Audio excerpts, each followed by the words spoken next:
Chingrighata metro নিয়ে রাজ্য metro কর্তৃপক্ষের মধ্যে মূলত দড়ি টানাটানি চলছে। রাজ্য সরকারের বিরুদ্ধে অসহযোগিতার অভিযোগ তুলল নির্মাণকারী সংস্থা রেল বিকাশ নিগম লিমিটেড বা RVNL। ফের কলকাতা হাইকোর্টে দ্বারস্থ ওই সংস্থা।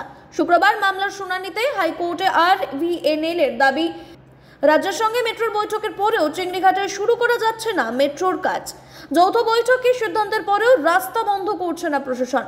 আইনজীবীর দাবি, যৌথ বৈঠকে সিদ্ধান্ত নেওয়া হয়েছিল নভেম্বরের শনি ও রবিবার রাস্তা বন্ধ রেখে মেট্রোর কাজ হবে। সেটা কার্যকর না হওয়ায় আটকে আছে মেট্রোর কাজ। রাজ্যের তরফে জানানো হয়, ইডেনে টেস্ট ম্যাচ এবং ম্যারাথন থেকে রাস্তা বন্ধ করা যাচ্ছে না। RVNL কে লিখিত আকারে আবেদন জানানোর নির্দেশ ভারপ্রাপ্ত প্রধান বিচারপতির ডিভিশন বেঞ্চের। বেশ কয়েক মাস আগেই প্রধানমন্ত্রী কলকাতায় এসে 3টে রুটে মেট্রো উদ্বোধন করেছেন। মেট্রোপথ সম্প্রসারণের নানা পরিকল্পনাও রয়েছে। বর্তমানে নিউ গড়িয়া থেকে বেলেঘাটা পর্যন্ত মেট্রো পরিষেবা পাওয়া যায়, তবে বিমানবন্দর পর্যন্ত পরিষেবা নেই। আইনি জটিলতায় আটকে নিউ গড়িয়া বিমানবন্দর মেট্রোর মাত্র 366 মিটারের কাজ। গত ফেব্রুয়ারি মাস থেকে কাজ শুরুর কথা ছিল, নভেম্বর শেষেও শুরু করা যায়নি সেই কাজ। কলকাতা হাইকোর্টে মামলা দায়ের করে রেল বিকাশ নিগম লিমিটেড বা RVNL। সেই অনুযায়ী মেট্রো রাজ্য সহ সব পক্ষকে বৈঠকে বসার কথা বলা হয়।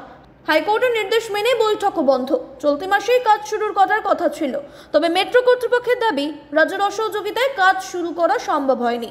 মেট্রোর কাজ শুরুর জন্য আদালতের হস্তক্ষেপের দাবি জানাচ্ছে এবার RVNL।